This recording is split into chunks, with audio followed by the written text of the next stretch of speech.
Si Ma'am Rhea Torres mula sa Pag-asa. Kasama na natin, Ma'am Rhea. Good morning.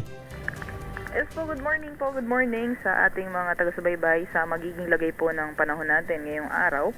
Sa kasalukuyan po ay wala naman tayong binabantayan na LPA o bagyo sa loob at labas ng ating area of responsibility at yung amihan po ay umiiral at nakakaapekto sa buong Luzon.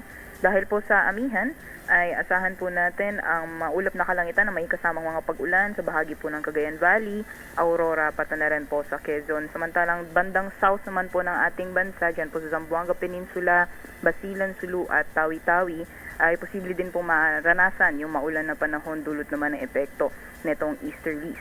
Dito po sa Metro Manila, pati na rin po sa nalalawing bahagi ng Luzon, ay asahan po natin ang generally fair weather conditions. Kung may mga pag-ulan man, ay panandalian lamang po ito na may hina mga pag-ulan o mga pag-ambon. And for the rest of the country, dyan po sa Visayas and the rest of Mindanao, ay mararanasan din po ang mga isolated o mga panandali ang pagbuhos ng ulan dulot po ng mga thunderstorms na mas madalas pong nararanasan sa hapon at sa gabi. Although, so for areas po ng Visayas, pati na rin po sa Bicol region, maaring simula po bukas ay makakaranas po sila ng maulan na panahon at yung mga pag-ulan po nito ay maaring tumagal po hanggang sa darating na weekend, kaya doble ingat po sa ating mga kababayan dyan sa Kabikulan, pati na rin po sa Kabisayaan.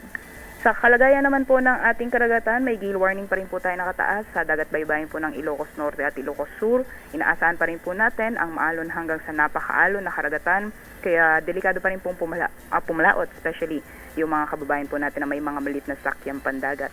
At for the heat index forecast naman po ngayong araw, dito po sa Metro Manila, maaaring umabot po ng 36 hanggang 37 degrees Celsius. At yung pinakamataas naman po ngayong araw, maaaring maranasan sa Dagupan City, Pangasinan, na posible pong umabot ng 42 degrees Celsius heat index.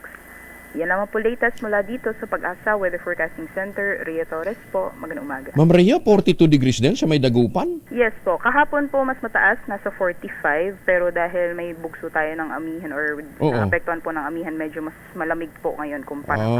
Kung hindi pa doon sa amihan, mas mainit pa pala. Opo, opo. Ay, sus, may Ginoo. Siya, sige. Thank you, Ma'am Rhea. Magandang umaga. Maraming salamat din po. Good morning. Si Rhea Torres mula po sa Pag-asa.